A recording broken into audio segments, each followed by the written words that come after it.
Autisme et codes sociaux. Salut, je te souhaite la bienvenue dans cette série de 30 vidéos que je fais en avril 2022 à l'occasion du mois de l'autisme.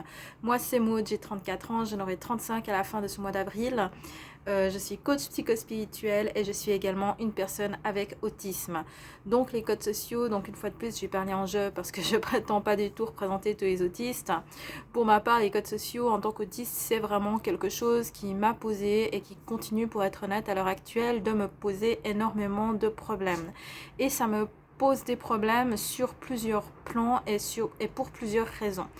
La première raison, c'est que les codes sociaux, pour moi, j'ai trouvé ça très compliqué de les apprendre parce que les neurotypiques, en fait, les codes sociaux, ils les apprennent beaucoup de manière intuitive ou alors, à la rigueur, les parents leur apprennent pendant la petite enfance 2-3 fois les trucs de base du type dis bonjour à la dame, etc., etc.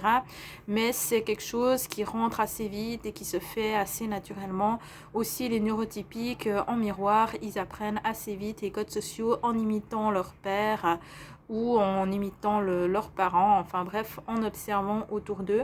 Et ça, c'est quelque chose qu'en tant qu'autiste, je n'étais absolument pas capable de faire. Donc, mes parents, bien sûr, ont également dû m'apprendre la politesse, sauf qu'ils ont dû me la répéter à de très nombreuses reprises.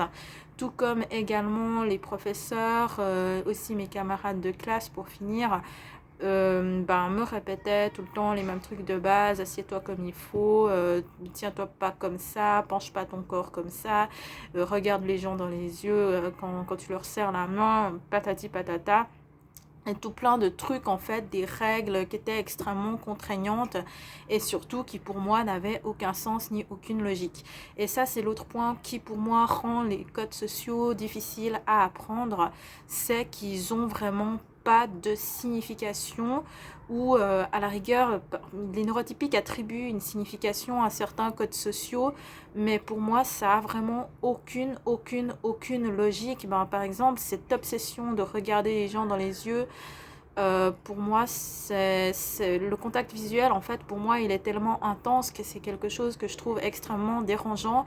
Et j'ai également beaucoup de difficultés avec cette obsession que les neurotypiques ont à tout le temps se toucher les uns les autres. Par exemple, je trouve que le rituel de la bise est d'une violence absolument inouïe, parce que je n'arrive pas à concevoir comment est-ce qu'on peut rentrer comme ça dans la sphère intime de quelqu'un.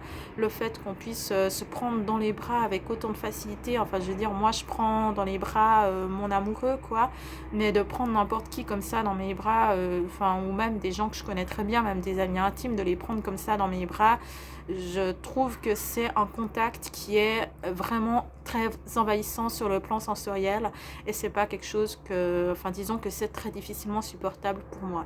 Donc j'ai vécu le rituel de la bise comme une violence qui m'était infligée pendant la plus grande partie de ma vie. J'ai vraiment pris mes aises pendant la pandémie de la Covid-19, qui pour moi était une bénédiction parce qu'il n'y avait plus tous ces rituels complètement ridicules.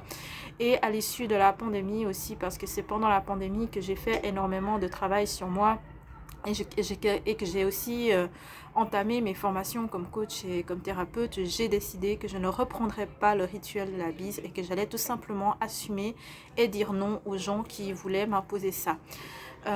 Autre code social qui pour moi est vraiment violent, je le dis vraiment, c'est le fait de devoir manger tous ensemble à un repas, ou de manger tous ensemble au restaurant. Par exemple, il y en a un dans la tablée qui arrive avec 30 minutes de retard. Déjà, c'est pas respectueux, mais en plus il faut que tous les autres l'attendent avant de commander. Je n'arrive pas à comprendre cette obsession de devoir tous manger en même temps, sous prétexte que ce serait soi-disant plus convivial, alors que, à mon sens, il me semble qu'on profite de la compagnie des autres tout autant quand l'un de nous deux est en train de manger et l'autre pas, et que ça puisse se faire à tour de rôle. Donc j'ai une amie qui est autiste également, avec lesquelles on est souvent sortis ensemble au restaurant, et en fait ce qui se passait, c'était que moi j'avais faim en premier parce que j'ai un rythme biologique qui fait que j'ai faim beaucoup plus tôt que les autres gens. Donc je mangeais, elle mangeait pas encore, et elle mangeait souvent, elle commandait en fait à peu près 30 minutes après que moi j'avais terminé de manger. Et pour nous, c'était absolument pas dérangeant. C'était normal, en fait, pour nous de simplement écouter notre corps et de satisfaire notre corps au moment où il a besoin de nutriments, en fait. Et le fait, enfin, je comprends pas, moi, je profite pas moins de la compagnie de quelqu'un parce que je suis pas en train de manger en même temps que cette personne. Et aussi, pour moi, la faim, enfin, j'ai un rapport à la faim où, pour moi, c'est extrêmement douloureux, en fait, de devoir attendre quelqu'un. Donc, souvent, moi, je souffre atrocement quand je suis obligée d'attendre des retardataires au restaurant.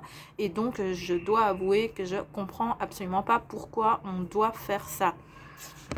Donc, de façon globale, toutes les simagrées qu'il y a à faire au moment d'une rencontre, bisous, machin, truc, échanger des banalités, tout ça, c'est quelque chose que je trouve inutile et lourdingue.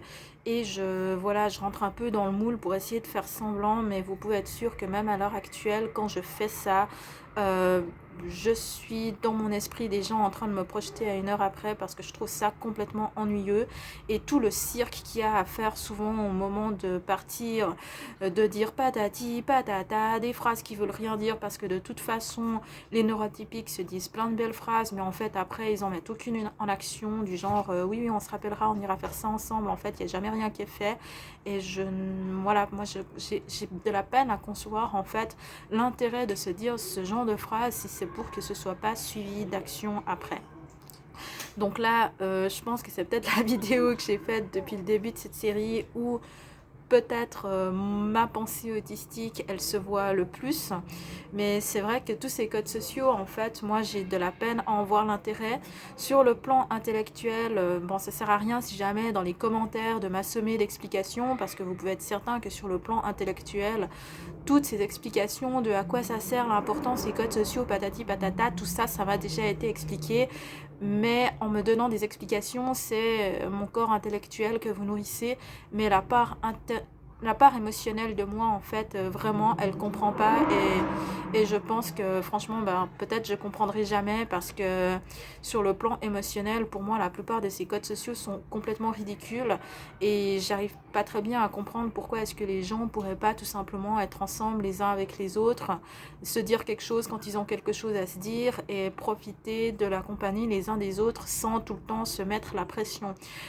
Aussi, enfin, j'ai de la peine en fait avec ces gens où quand on est ensemble, les uns à côté des autres, puis que tout d'un coup, ben, je sais pas, on part un peu dans nos pensées et puis qu'il y a quelques minutes de silence.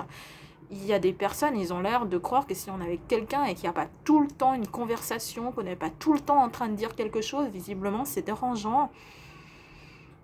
Moi, je comprends pas cette mentalité. En fait, moi, je veux dire, pour moi, c'est normal que quand je suis avec quelqu'un, il y a des moments où j'ai plus rien à dire pendant 2-3 minutes et l'autre non plus. Du coup, on profite simplement de la compagnie d'être ensemble sans nécessairement parler. Et puis, au moment où il y en a un de nous qui a à dire quelque chose, il s'exprime, quoi.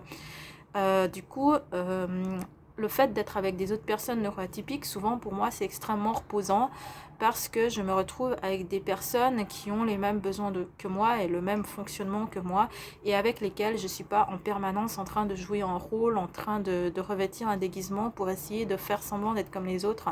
Alors qu'en fait, pour moi, la très grande majorité des codes sociaux qui sont imposés par la société neurotypique, c'est des inutilités et c'est des simagrées et ça n'a pas d'intérêt pour moi, voire même pour beaucoup, je les vis véritablement comme de la violence.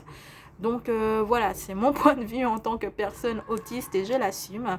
Oui, vous pouvez me mettre plein d'explications en dessous de cette vidéo pour me dire à quel point c'est important les codes sociaux, blablabla, blablabla.